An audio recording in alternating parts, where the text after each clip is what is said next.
Once you're across this massive viaduct, you're in Huddersfield, in the north of England. It's neither old and charming, nor bright and new, for this is an industrial town, a product of the Industrial Revolution of the 19th century. It's a place where time is marked by the sound of the factory hooter, and in the mornings, the busiest roads are those which lead to the textile mills and to the engineering works. Some of the firms have gone on from generation to generation employing the same families, a relationship which has helped to mold the district into a closely knit community.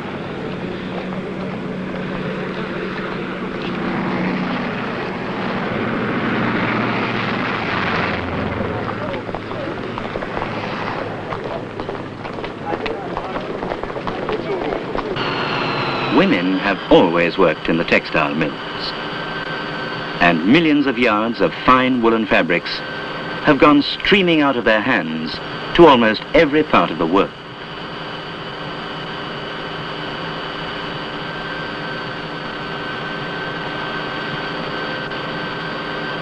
They are quick at finding minor faults and skilled at sewing back stray ends into the cloth before it passes to the men at the steam press.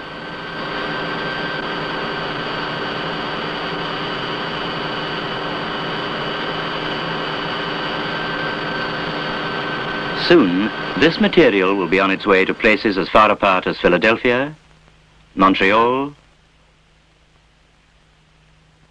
Reykjavik, South Africa, Australia, and New Zealand. The factories may steam and roar in the valleys, but the town has the good fortune to be on the edge of some fine country. A sharp walk will bring you to the hills of hard rock where the stone walls firmly bind the landscape, unbroken and continuous to the last wilderness, and where the birds still go crying in the empty air as they did before the Romans came.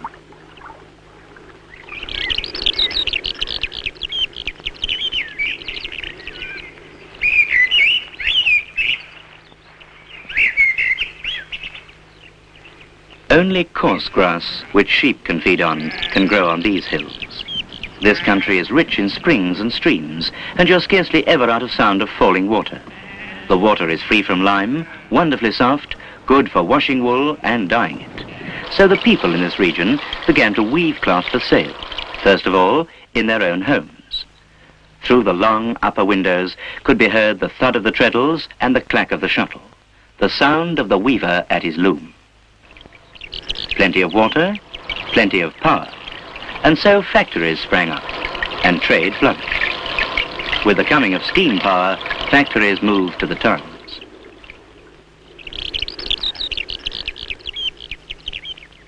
As the textile industry prospered, it became more mechanized and encouraged the growth of engineering. The products of the local engineering industries are now well known throughout the world. Electric motors, tractors, gears, and chemicals.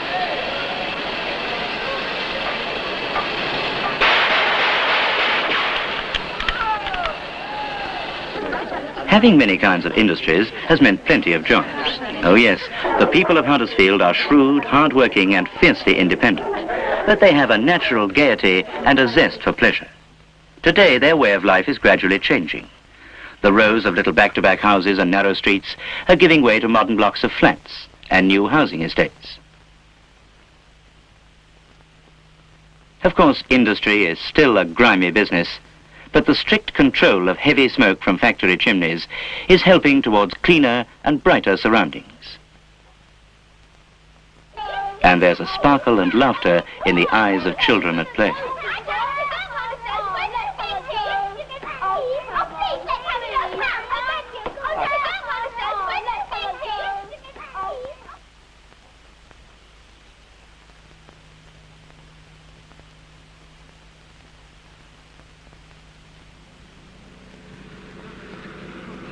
For their mothers, shopping is easy. The town abounds with shops and stores, not all of which are confined to the main streets.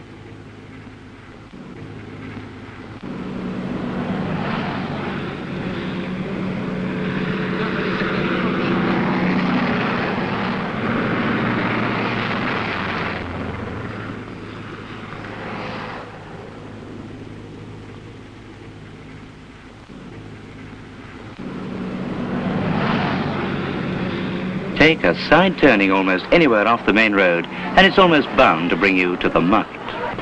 The lure of the market is strong, even in the rain. Between tablecloths and towels at one extreme, and carpets at the other, are rows and rows of drapery, boots and shoes, and greengrocery stalls. Bargaining here is warm, earthy, good-natured. The afternoon wind skirls across the canvas roofs of the stalls and loses itself among the factory chimneys. It dies down a little here, where there's a group of secondary modern schools. These schools were opened in 1956 by Princess Margaret, and there are places for about 2,500 children up to the age of 15. Here, as elsewhere, they can prepare to meet the needs of a technical age unknown to their grandparents. In addition to general academic subjects, the children are taught many of the crafts essential to this modern age, including pottery.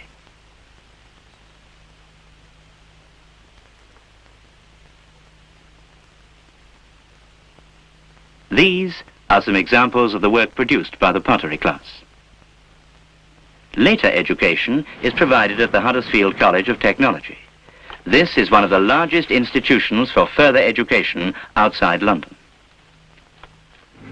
As well as looking after the children, Huddersfield helps its old folk. It was one of the first towns to provide homes and work for those beyond the retiring age. There's a splendid scheme called the Workshop for the Elderly. And here you see some of the old people doing small but useful tasks for local industries.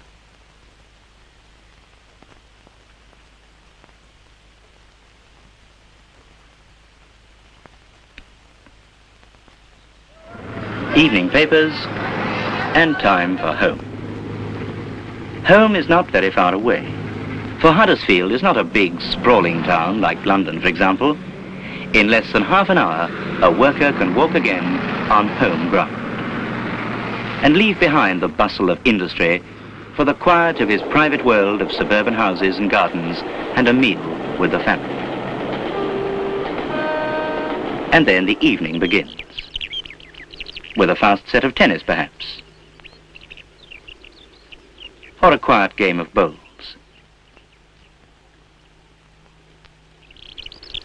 Or a round of golf.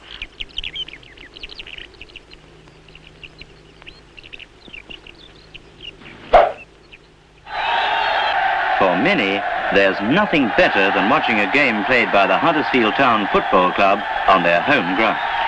A good match, clean, fast, and exciting. In the summer, cricket is the favourite. If you hear a local man say that his son was born with a cricket bat in one hand and a copy of the Messiah in the other, you know he's joking. But you also know that he's expressing a local pride both in Yorkshire cricket and in the Huddersfield Choral Society.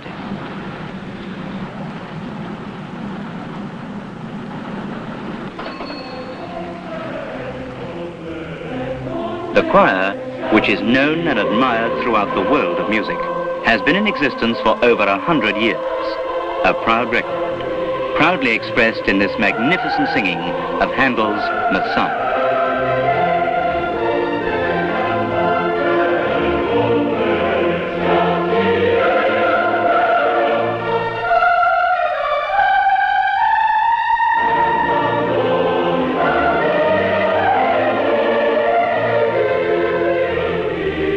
This music was conceived in burning conviction, and it expresses something that is fundamental in the makeup of these warm-hearted Yorkshire folk.